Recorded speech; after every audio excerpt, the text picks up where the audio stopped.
Primeval Waters, Part 21. Let's get into it. So switching over to the Book of Earths, and I'm just going to read you a short passage.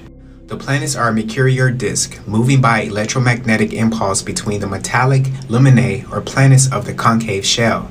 They are seen through penetrable rays, ultra-electromagnetic, reflected or bent back in their impingement on the spheres of energy regularly graduated as the stories in the heavens. And later on, they are further described as little focal points of energy, partially materialized spheres in the process of combustion.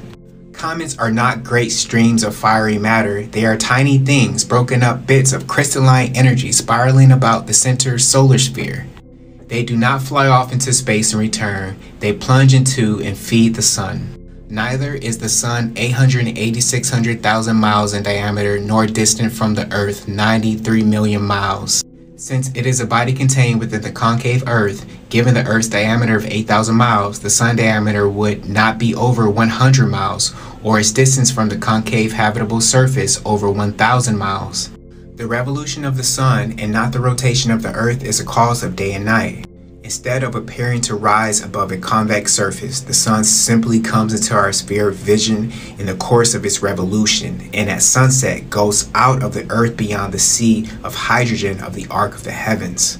As to the moon, which is an interesting part of this reverse cosmogony, it is to be first of all understood that there is an uninterrupted reciprocal interchange of substance from the center to the circumference of the shell, from the positive pole of the great battery to the central one, to the shell itself, described before a gigantic voltaic pile, to the basis of the galvano-magnetic battery, furnishing the negative elements of the cell for the generation and supply of the sun's fuel, for energy. It is explained it is the destruction of matter as matter, and matter is the result of the destruction of energy as energy. Don't let that go over your head. The moon we see is projected or reflected from the great concave mirror, the metallic laminae in the circumference. This moon is a sphere of force in the physical heavens, a sphere of crystalline energy upon which is implanted the picture of the Earth's surface. Okay, and for sake of time, I'm going to read you one passage from Egyptian myths.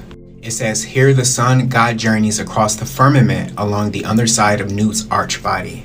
Now we're going to transition over to the complete edition of the books of Enoch. Chapter 18. "I then surveyed the receptacles of all the winds, perceiving that they contributed to adorn the whole creation and preserve the foundations of the earth. I surveyed the stone which supports the corners of the earth. I also beheld the four winds which bear up the earth and the firmament of heaven. And I beheld the winds occupying the exalted sky.